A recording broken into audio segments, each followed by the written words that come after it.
Okay, well in this video I'm going to focus on Psalm 46, and this is what it says. God is our refuge and strength, a very present help in trouble.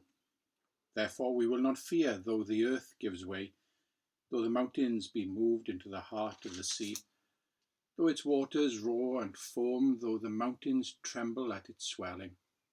There is a river whose streams make glad the city of God, the holy habitation of the Most High. God is in the midst of her. She shall not be moved. God will help her when morning dawns. The nations rage, the kingdoms totter. He utters his voice. The earth melts. The Lord of hosts is with us. The God of Jacob is our fortress. Come, behold the works of the Lord, how he has brought desolations on the earth. He makes wars cease to the end of the earth. He breaks the bow and shatters the spear. He burns the chariot with fire. Be still and know that I am God. I will be exalted among the nations. I will be exalted in the earth. The Lord of hosts is with us.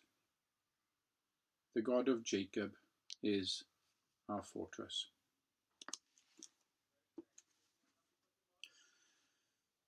One of the remarkable things about this pandemic is that many more people are actually tuning into online church services and church talks than used to attend services before the outbreak began. And there's perhaps quite a number of reasons for this. I mean, one obvious reason would be that it's more convenient simply to tune in online to these services rather than turn up in person. Some people may not be able to do that, and it's just a lot easier to do it like this. Another reason is that church services, they really do give you a sense of belonging, and that sense of belonging becomes all the more important, all the more urgent when we're going through a long period of lockdown, of not seeing people that we love, of not seeing friends and family, a period of limited human contact. That sense of belonging becomes really important then. But this will also be for some a reflection of a need to put our faith in something that's actually bigger than the global pandemic. Some will be coming to these online services in order that they might have that faith, have something to hold on to, have God in their lives, God who is bigger than COVID-19. And so they come to these services looking for that stability that faith in God provides in the face of such an uncertain climate. And this makes psalms such as Psalm 46 very relevant to our experience. It's a psalm that celebrates God's deliverance and protection of his people. Now, the threat it envisages is some kind of upheaval of the whole of creation, an earthquake on global proportions. It's as though the whole world is being shaken like a rag doll.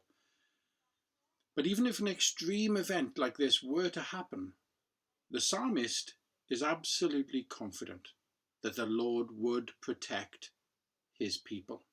He wouldn't keep them from the event. He wouldn't protect them from experiencing it, but he will protect them. He will keep them from fear. He will keep them from that which undermines their confidence, that which undermines their relationship with him. And the opening words of this psalm are as confident an assertion of this faith as you will ever find anywhere. God is our refuge and strength. They're words that have been a source of comfort and resilience to Jews and Christians ever since they were written. But what do they actually mean? I mean, in practical terms now, what do they really mean? What does it mean that God is our refuge and strength, a very present help in trouble? In what way is God our refuge? In what way is he our strength? In what way does he help us when we're going through difficult times, when we're experiencing something that perhaps is traumatic to us? How does God help us? You see, these words they have to be more than simply a comforting thought that don't have any real meaning in the real world. Is God really our help? And if so, well, how? Well, I want to suggest that God gives us three things.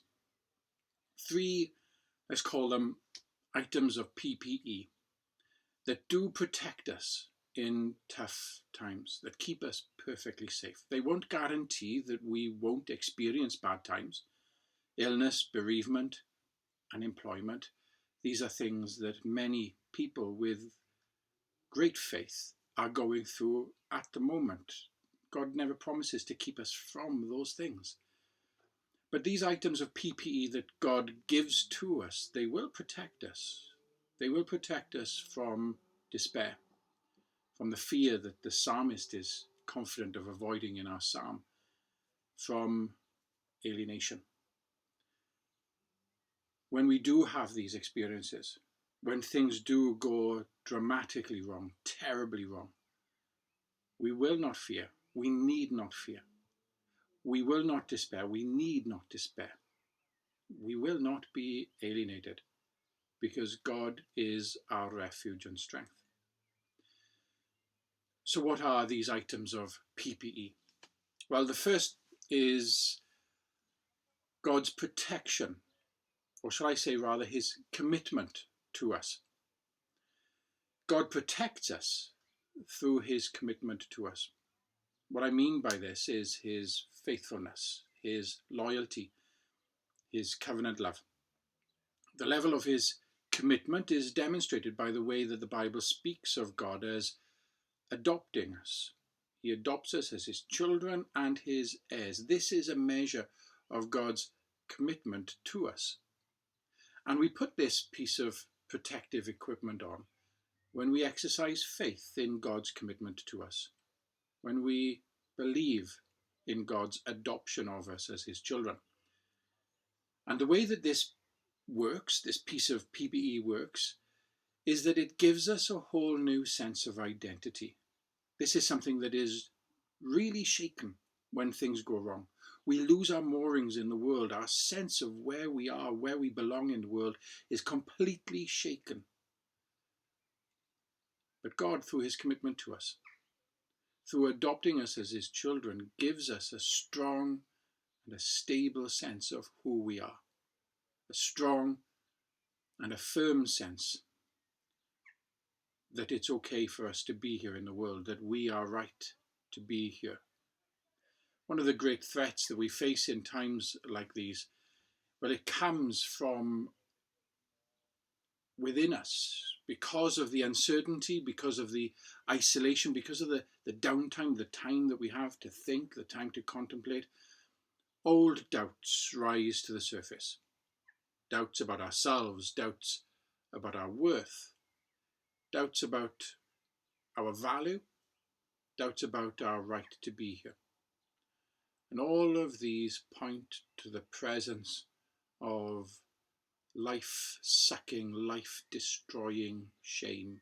Shame causes these doubts of our worth and doubts of our value, doubts of our right to be here. God's commitment, however, God's faithfulness, God's covenant love, God's adoption of us and his joyful welcoming of us into his family, because that's how he welcomes us. He welcomes us not grudgingly, but with joy. God's joyful welcoming of us into his family. Well, this means that shame is left with no finger to point at us. The second item of spiritual PPE that we have from God is his promises. Now, hope is difficult when the future is as uncertain as it is now. We don't know how long this lockdown is going to last. We don't know whether a solution for the virus is going to be found, a vaccine or a more effective treatment. We don't know what kind of world we're going to emerge into when this is eventually all over. The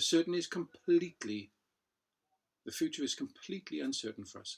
Nevertheless, in all this uncertainty, we are protected by the promises of God.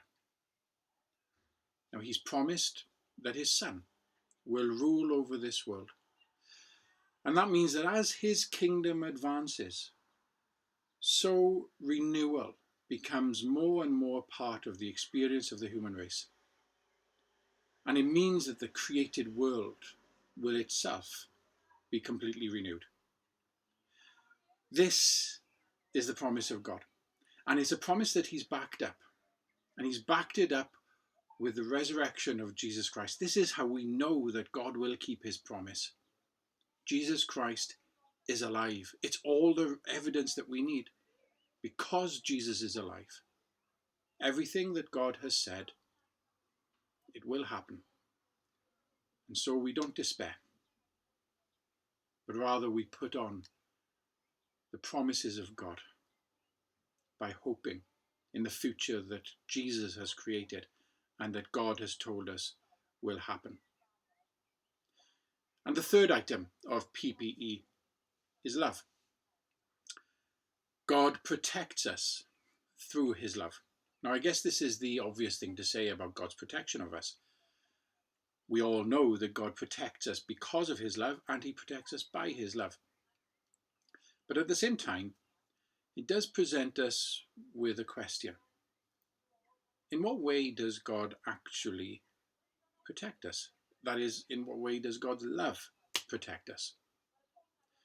Well, let me say a couple of things here. First of all, it protects us through setting us free from the power of our own negativity, our own unlove, our own misplaced desires, our own sin. These are ways of living, ways of being in the world that will seriously mess us up at any time, but especially during this lockdown. But Jesus, through his death and resurrection, has broken the hold that these things had on us. And so it is possible for us to be free of these destructive habits. And that brings me to my second point here, because that's only part of the story. All of us will have at some time tried to break free of certain negative ways of relating to others, negative ways of thinking, negative ways of being in the world, because we recognize that they're not working for us, they're working against us, that they are harming us. We will have tried really hard and we will have failed. So how does this love really work? How do we put on this PPE? How does God's love protect us in times like this? Well, it's through the body of Christ, through the church. As we experience the love of the church in the various ways that the church shows us love, so we experience the love of God himself. The church's love for us is an extension of God's love for us. And so this is how God protects us. The fellowship, the community, the support, the practical help, the love of the church. And here's the thing. Not only is the church an extension of God's love for us, but it's also the means God uses to strengthen our faith in his commitment to us as his children. And it's also the means God uses to shore up our hope in his promises of the future world that he has created. During this lockdown, it really is actually harder for us to experience the support of the church. This is part of the dilemma that we are wrestling with.